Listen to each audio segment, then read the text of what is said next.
In the heart of New York City, where skyscrapers pierced the clouds and streets buzzed with endless activity, lived Charles Whitmore, a man who had built an empire from nothing. Known for his sharp mind, relentless drive, and a lifestyle that spoke of immense wealth, Charles was the epitome of success. Yet despite his achievements, he often felt a void in his life. He spent most of his days buried in work, rarely taking time to connect with others. His penthouse on the Upper East Side was more like a fortress than a home, filled with expensive art, sleek furniture, and silence. To maintain his lavish lifestyle, Charles relied heavily on Maria, a maid who had been working for him for nearly 5 years. She was quiet, efficient, and always respectful. Maria arrived early each morning, cleaned every corner of the apartment, prepared meals, and left without making much noise. To Charles, she was simply part of the background, a dependable presence who kept his world running smoothly. But little did he know, there was far more to Maria than met the eye. One chilly autumn evening, Charles returned home earlier than usual after cutting short a business trip. The flight had been delayed due to bad weather, and he decided it would be better to catch up on work from his penthouse rather than stay stuck at the airport. As he stepped out of the elevator and approached his door, he heard faint voices coming from inside. At first, he thought perhaps Maria had company over, which was unusual since she never brought anyone to his place. Curious, he paused outside the door before unlocking it. When Charles entered, he saw Maria standing near the kitchen counter, talking animatedly on the phone. What caught his attention wasn't just her voice, but the language she was speaking, flawless French. Her words flowed effortlessly, rich with emotion and elegance. It was as if she were reciting poetry, not having a casual conversation. Charles froze, stunned. This was not the same woman who spoke broken English with him during their brief exchanges about grocery lists or cleaning schedules. For a moment, Charles wondered if he was imagining things. Surely this couldn't be Maria, the same person, who dusted his bookshelves and folded his laundry. But as he listened further, there was no denying it. Her accent was impeccable, her vocabulary sophisticated. There was a grace in her tone that hinted at years of refinement, something entirely foreign to the image of her he had constructed in his mind. Charles didn't want to interrupt, so he quietly slipped into his study, pretending he hadn't noticed anything unusual. Yet once alone, he couldn't shake off what he'd heard. Questions swirled in his head. Why had Maria hidden this side of herself? Where had she learned to speak French so beautifully? And why did she choose to keep it a secret? Over the next few days, Charles found himself observing Maria more closely. He began to notice small details he had overlooked before. For instance, when arranging flowers in the living room, she did so with such precision and care that it seemed almost artistic. The way she carried herself was different too. Though she moved quietly, there was a certain poise in her steps, an air of confidence that didn't match her role as a domestic worker. Even the way she set the table for dinner revealed a level of sophistication that went beyond mere professionalism. These observations only deepened Charles's curiosity. He tried to strike up conversations with her, hoping to learn more about her past. "How long have you lived in New York?" he asked one morning while sipping coffee in the kitchen. Maria glanced at him briefly, her expression guarded. "A few years," she replied curtly, then quickly changed the subject by asking if he wanted another cup of coffee. Another time, Charles casually mentioned his recent trip to Paris. "I've always admired the city's culture," he said, watching her reaction carefully. Maria nodded politely but offered no comment. Instead, she excused herself to tidy up the dining area, leaving Charles frustrated. It was clear she wasn't going to open up easily. Despite her reluctance, Charles couldn't let go of the mystery surrounding Maria. Something about her intrigued him deeply, not just her ability to speak French, but the layers of complexity beneath her calm exterior. Was she hiding something painful? Or was she simply trying to protect herself from judgment? Whatever the reason, Charles knew he needed answers. Little did he realize, however, that uncovering the truth would change both their lives forever. Charles couldn't stop thinking about Maria, Her perfect French, her graceful movements, and the way she seemed to carry herself with quiet dignity, it all gnawed at him. He had always prided himself on being perceptive, on understanding people and their motivations. Yet here was someone who worked for him every day, someone he thought he knew, and it turned out he didn't know her at all. The mystery of Maria consumed him. At first, Charles tried to convince himself that it didn't matter. After all, Maria was just his maid. What difference did it make if she spoke French or had some hidden talents? But the more he thought about it, the more he realized it did matter. Not because he needed to control or micromanage her life, but because he felt a strange pull toward her. There was something magnetic about her, something that made him want to peel back the layers and uncover the truth. Still, Maria wasn't giving anything away. Every time Charles attempted to steer their conversations toward her past, she deflected with polite smiles or changed the subject entirely. It was as though she had built an invisible wall around herself, one that no amount of probing could penetrate. Frustrated but determined, Charles decided to take matters into his own hands. If Maria wouldn't tell him the truth, maybe someone else could. He reached out to an old acquaintance, a private investigator named Daniel Reeves, whom he had used once before for a business-related matter. Over lunch at a quiet cafe, Charles explained what he wanted.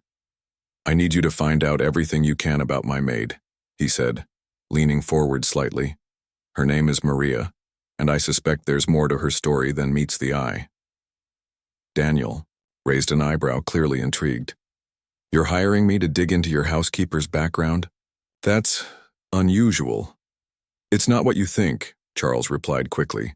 "I'm not accusing her of anything, I feel like there's something she's not telling me, and I want to understand why."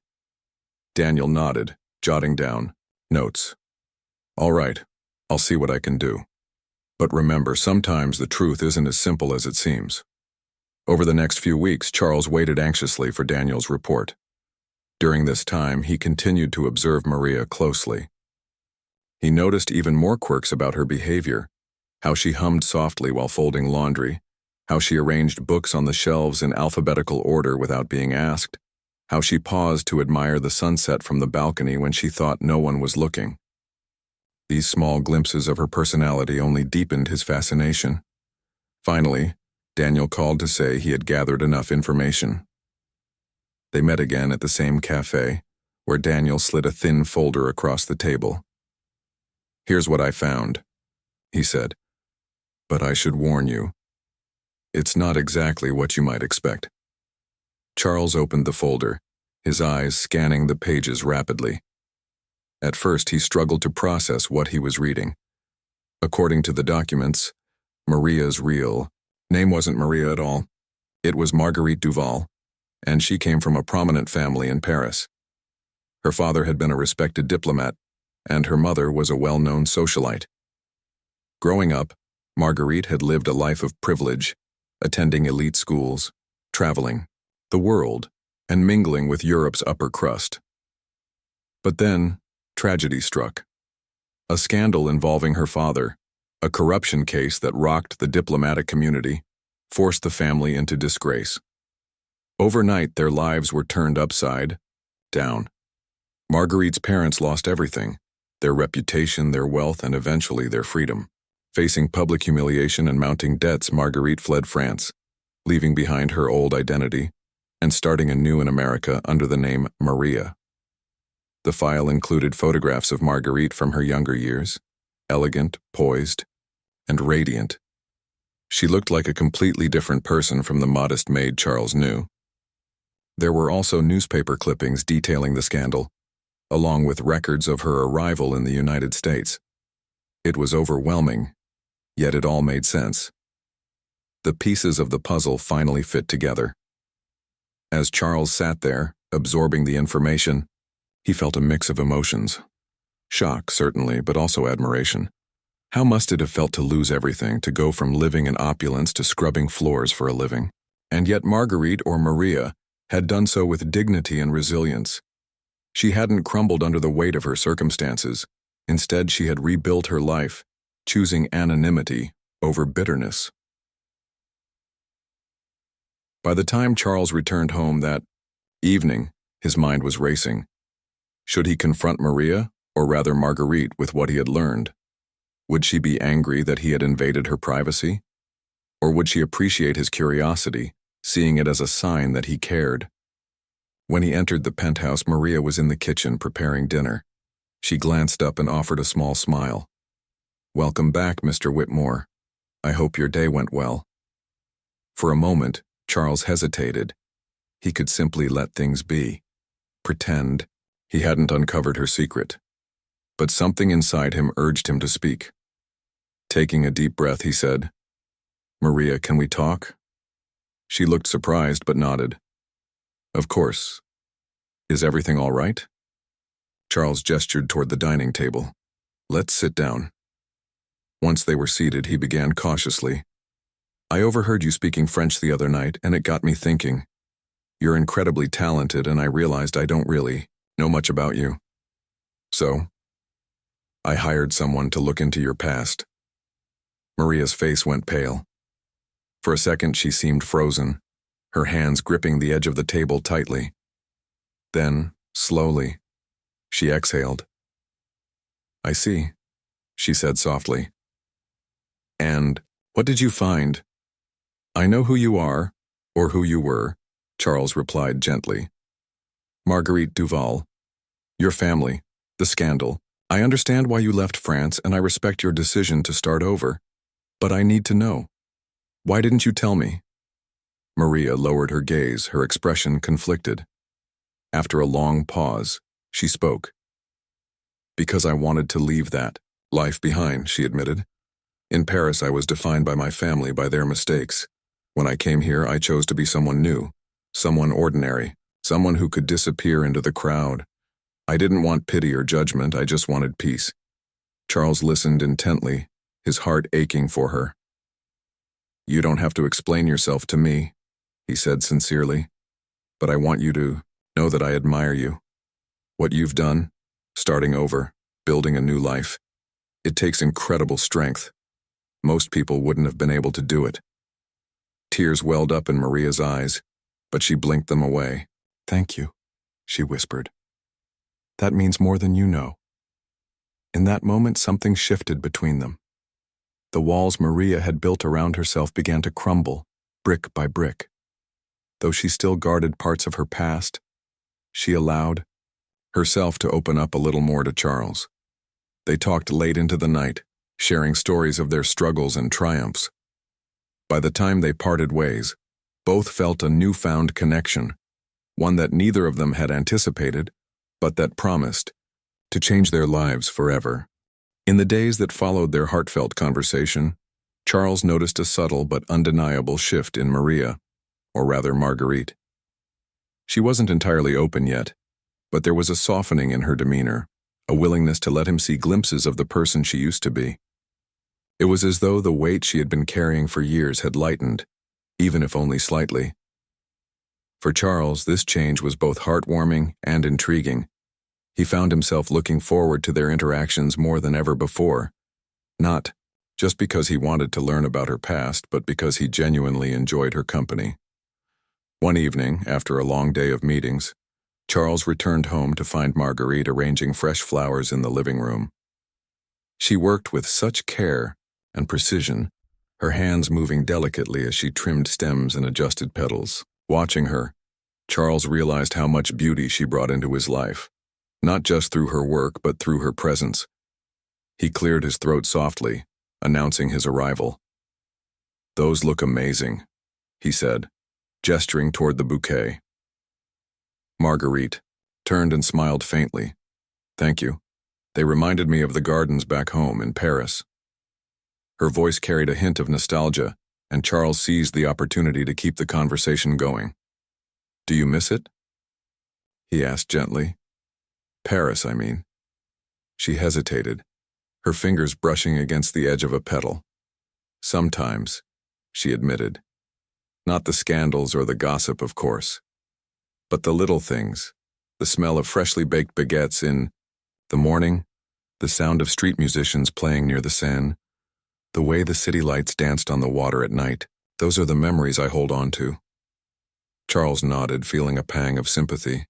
He couldn't imagine what it must have been like to lose something so integral to her identity, to walk away from everything familiar and start over in a foreign land. Yet despite the hardships she had faced, Marguerite had managed to retain her grace and resilience. To Charles, she seemed extraordinary.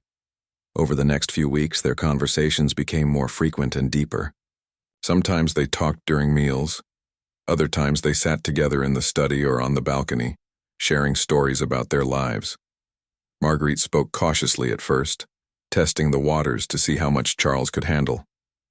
But as he listened, without judgment, asking thoughtful questions and offering words of encouragement, she began to trust him more. One rainy afternoon, while sipping tea in the cozy warmth of the penthouse, Marguerite opened up about her family. She described her father, a man who had once been admired for his diplomatic skills but whose downfall had shattered their world. He wasn't perfect, she said quietly. But he was my father, and I loved him. When everything fell apart, I felt like I lost a part of myself too. Charles reached across the table and placed a hand over hers. You didn't deserve any of that, he said firmly. What happened to your family wasn't your fault. You were brave to leave and start anew. Not everyone would have had the courage to do that. Marguerite looked at him, her eyes glistening with unshed tears. I don't think I've ever heard anyone say that to me before, she confessed. Most people either pitied me or judged me.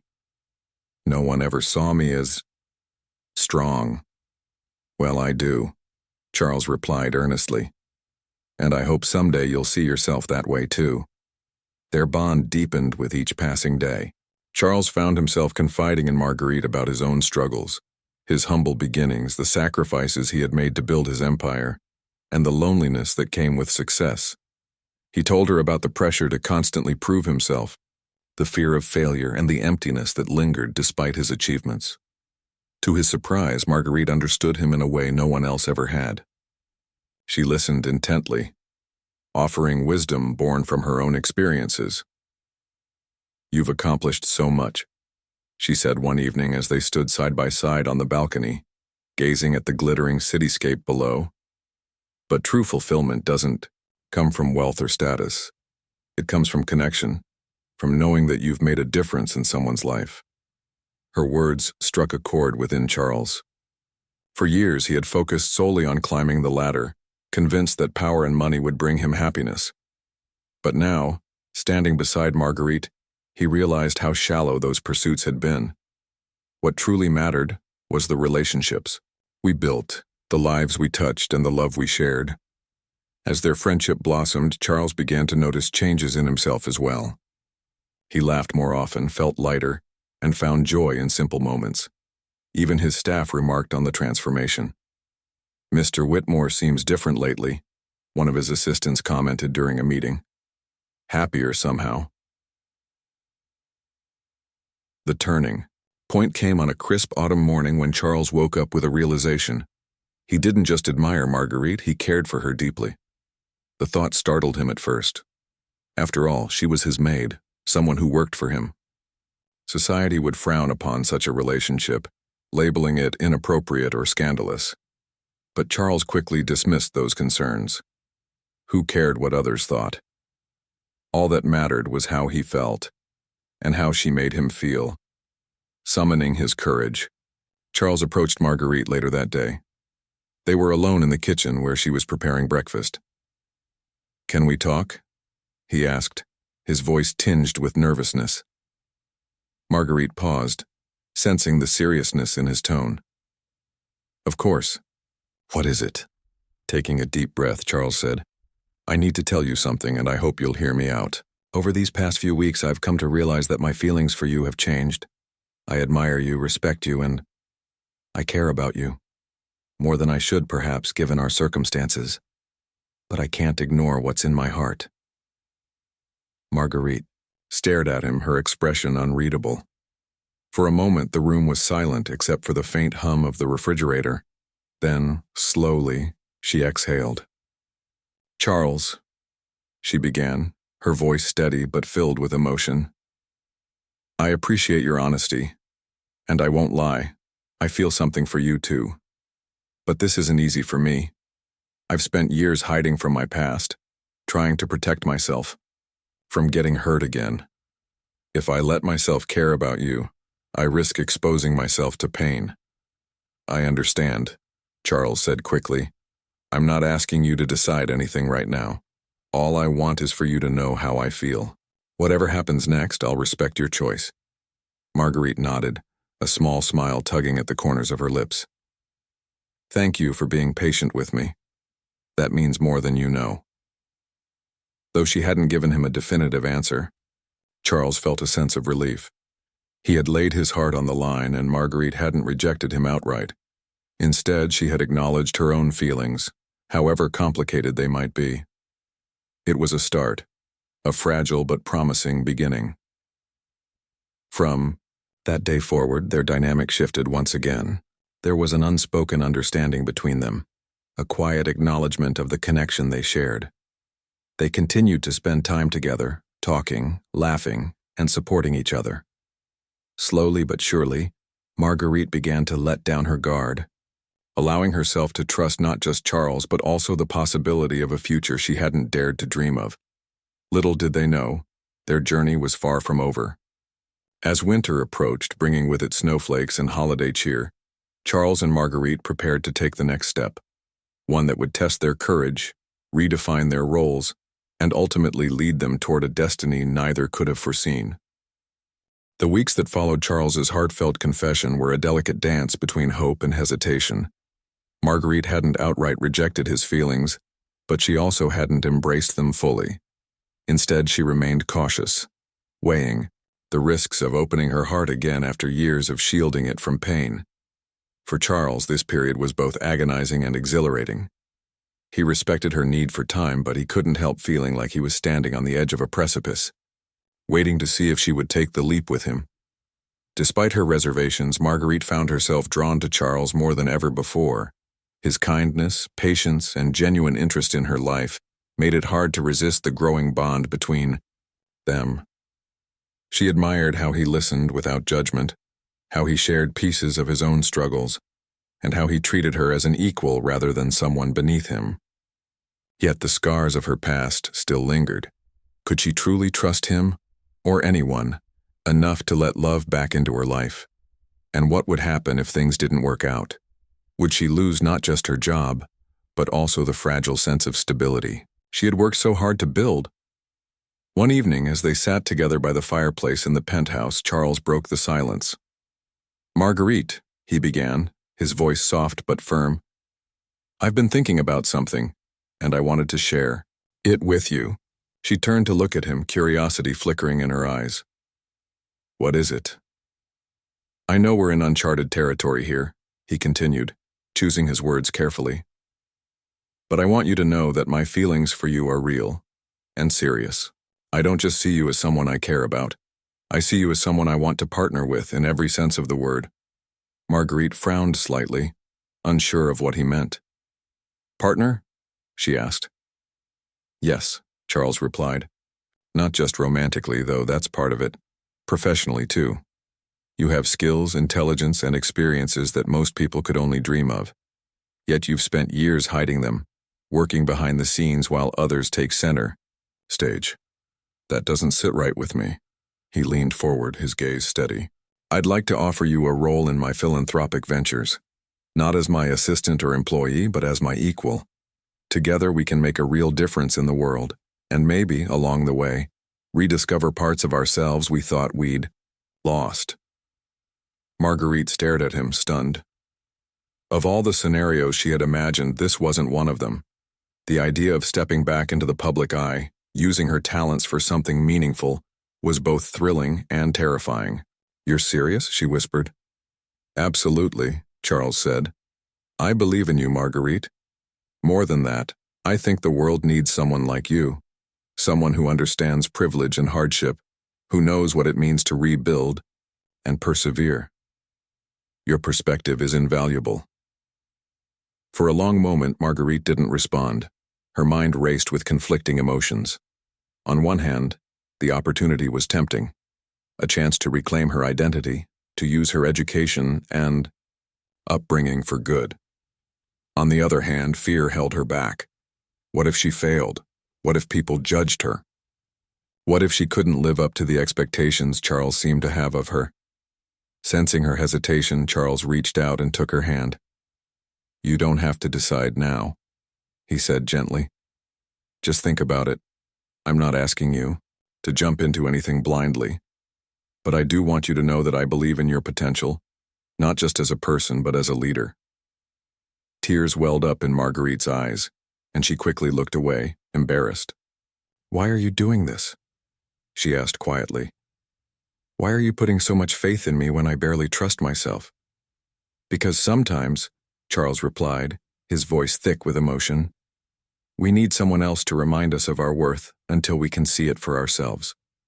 I've seen glimpses of the incredible woman you are, Marguerite, the one who speaks perfect French, arranges flowers like an artist, and carries herself with quiet dignity. I want to help you bring that woman back to life." His words struck a chord deep within her. For so long she had buried her true self under layers of shame and regret, convinced that she wasn't worthy of happiness or success. But Charles saw through those layers, refusing to let her hide any longer. Slowly, tentatively, she nodded. "I'll think about it," she promised. Over the next few days, Marguerite wrestled with her decision. She spent hours pacing the penthouse, replaying Charles's words in her mind. She thought about her parents, her childhood, and the scandal that had forced her to flee Paris. She thought about the years she had spent in America, trying to disappear into obscurity. And she thought about Charles, the man who had entered her life unexpectedly and challenged everything she believed about herself. Finally, one morning, she came to a conclusion. She couldn't keep running from her past forever. If she wanted to heal, to truly move forward, she needed to confront it head-on, and perhaps with Charles by her side she could do just that. That evening she approached him as he worked in his study. "Charles," she said, her voice steady despite the nerves fluttering in her chest, "I've made a decision." He looked up, his expression hopeful yet guarded. "Yes?" "I accept your offer," she said, a small smile breaking through her usual reserve. "But on one condition. We do this together, as equals. No more master and servant. Just two people working toward the same goal." Relief washed over Charles's face, followed by a grin so wide it lit up the room. "Of course," he said. "That's exactly what I want." From that day forward, their partnership blossomed. Charles introduced Marguerite to his network of philanthropists, explaining her background and emphasizing her unique qualifications. At first, some of his colleagues raised eyebrows, surprised to learn that his maid was now his business partner.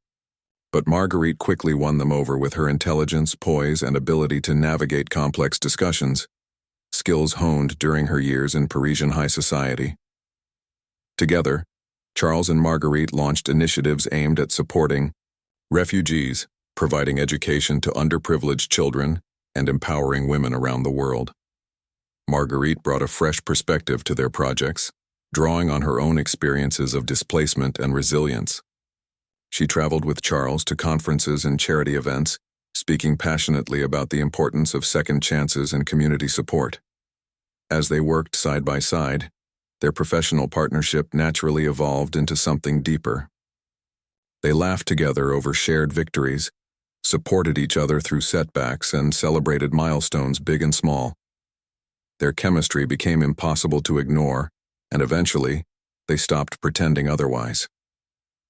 One crisp winter evening, as snowflakes drifted lazily outside the penthouse windows, Charles took Marguerite's hands in his. "There's something I've been meaning to ask you," he said, his voice trembling slightly. "Will you stay with me?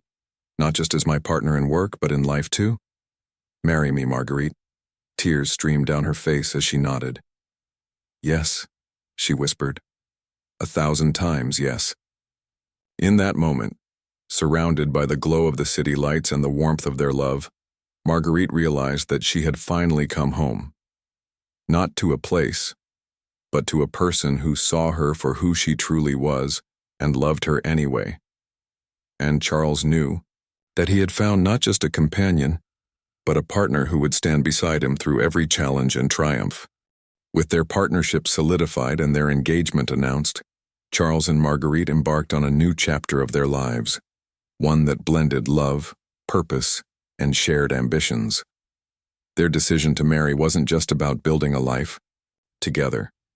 It was also about creating something bigger than themselves. They envisioned a future where they could use their combined resources, talents, and experiences to make a lasting impact on the world. The wedding itself was a quiet affair, held in the cozy backyard of Charles's countryside estate. Surrounded by close friends, trusted colleagues, and a few distant relatives, the couple exchanged vows under a canopy of twinkling fairy lights. Marguerite wore a simple yet elegant gown, her hair styled in loose waves that caught the golden glow of sunset. Charles stood beside her, his eyes shining with pride and adoration as he slipped a delicate ring onto her finger. It wasn't the extravagant ceremony one might expect from a millionaire, but it was perfect for them. A celebration of authenticity, humility, and the bond they had forged. After the wedding, Charles and Marguerite threw themselves into their philanthropic work with renewed energy. Together they traveled the globe, meeting people whose lives had been upended by war, poverty, or natural disasters. From Syrian refugee camps in Turkey to rural schools in Kenya, they listened to stories of resilience and hope. Marguerite, in particular, connected deeply with these communities, often sharing parts of her own journey to inspire others. "I know what it's like to lose everything," she would say gently. "But I also know what it means to rebuild. And you can, too." Their efforts quickly gained recognition, earning accolades from international organizations and media outlets alike. Yet neither Charles nor Marguerite cared much for the praise. What mattered most to them was seeing tangible change, the smiles of children returning to school, families reunited after years apart, women empowered to start businesses and support their households. Each success story fueled their determination to do more, to reach further, to dream bigger. As time went on, Marguerite began to rediscover pieces of her old self, the confident young woman who had once walked the halls of Parisian embassies and hosted diplomatic gatherings. But this version of her was different. She carried the wisdom of her struggles, the humility born of hardship, and the strength that came from knowing she had overcome unimaginable odds. Charles watched in awe as she transformed before his eyes, no longer hiding behind a veil of anonymity, but stepping boldly into the spotlight. One evening during a gala in Geneva, Marguerite delivered a speech that left the audience spellbound. Standing at the podium, she spoke not just as a philanthropist, but as someone who understood pain and redemption firsthand. "Life has taught me that we are all capable of reinvention," she said, her voice steady and clear. "No matter how far we fall, no matter how broken we feel, there is always a chance to rise again, to find purpose, to give back, to create beauty out of chaos. And sometimes, all it takes is one person believing in us when we cannot believe in ourselves." When she finished, the room erupted in applause. Charles stood near the front row, tears glistening in his eyes. He knew he had played a role in helping Marguerite reclaim her voice, but he also recognized that her transformation was entirely her own doing. She had faced her fears, embraced her past, and emerged stronger than ever. Back home in New York, their penthouse became less of a fortress and more of a sanctuary. The walls were adorned with photographs from their travels, images of smiling children, vibrant marketplaces, and breathtaking landscapes. Every corner told a story, a testament to the lives they had touched and the memories they had created. Evenings were spent discussing ideas for new projects, reviewing progress reports, or simply enjoying each other's company over dinner. But perhaps the most profound change was within themselves. For Charles, loving Marguerite had taught him the true meaning of fulfillment. Success was no longer measured in dollars or deals, but in the joy of making a difference and the warmth of coming home to someone who truly understood him. For Marguerite, being loved by Charles had given her permission to forgive herself, to let go of the shame and guilt that had haunted her for so long. In his arms, she found not just comfort, but freedom.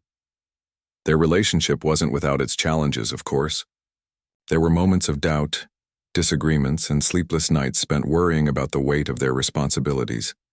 But through it all, they leaned on each other, reminding themselves why they had chosen this path together. Their love wasn't just romantic. It was a partnership built on trust, respect, and a shared vision for a better world.